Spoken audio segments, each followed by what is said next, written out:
This is a real sweet and tasty fragrance for the cooler weathers, and I think you will enjoy it.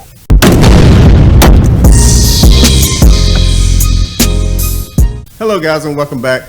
I decided to buy a couple of fragrances to do reviews on, and the fragrance that I decided to purchase is from Joma Shop, and there are 4 that I decided to purchase. One is Floral Sculpture, one is Euphoric Roots, and this one, a lot of you guys gonna really like this. This is Oriental Forest. And the one we're gonna go over today is Oud Dubai Night. And I'm telling you, this is a nice fragrance for the cooler weathers. First of all, I paid around 60 bucks from Joma Shop for it, and for the price that you pay and the package that you get is outstanding. Coming in like this purple hard case.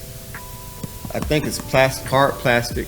It have like a blue design down the middle, and it sits in the case just like that. So the packaging is very nice. It will look very great in your cabinet. Now the fragrance itself is supposed to be a clone of Arabian Nights. I don't own Arabian Nights, but I do own 2 fragrances that smell almost identical with a couple of nuances in it. So later on in the video, I will tell you what those 2 fragrances are. And one of them, I don't think anyone mentioned what it smelled like. Okay, spraying this, the first thing you're gonna get a hint of bergamot that adds some freshness to it. Now that's only gonna last maybe a couple of minutes. When that starts to die down, that's when that Bulgarian rose come in.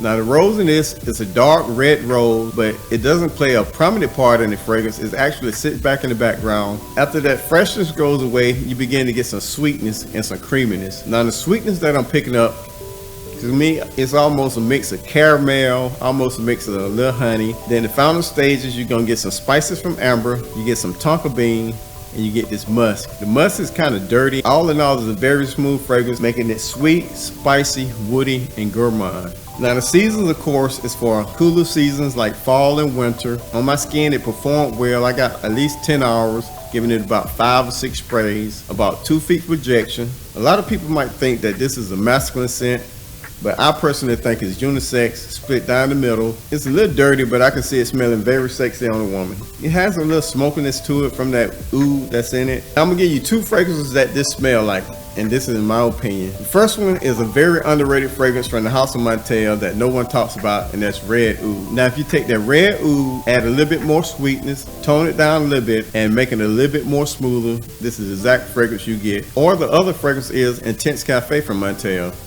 Just you take away that coffee, add tonka instead, and make it a little bit more sweet, and this is fragrance also that you get. So if you're familiar with one of those fragrances and you kind of like it, and there's something about it that you might not like, this is one I think you might want to check out. The fragrance Oriental Forest is coming up in my next review, and I'm telling you guys, if you like a masculine fragrance with some greenness, some spiciness in it, you don't want to miss this. So catch you guys later. Come back and see me. Peace.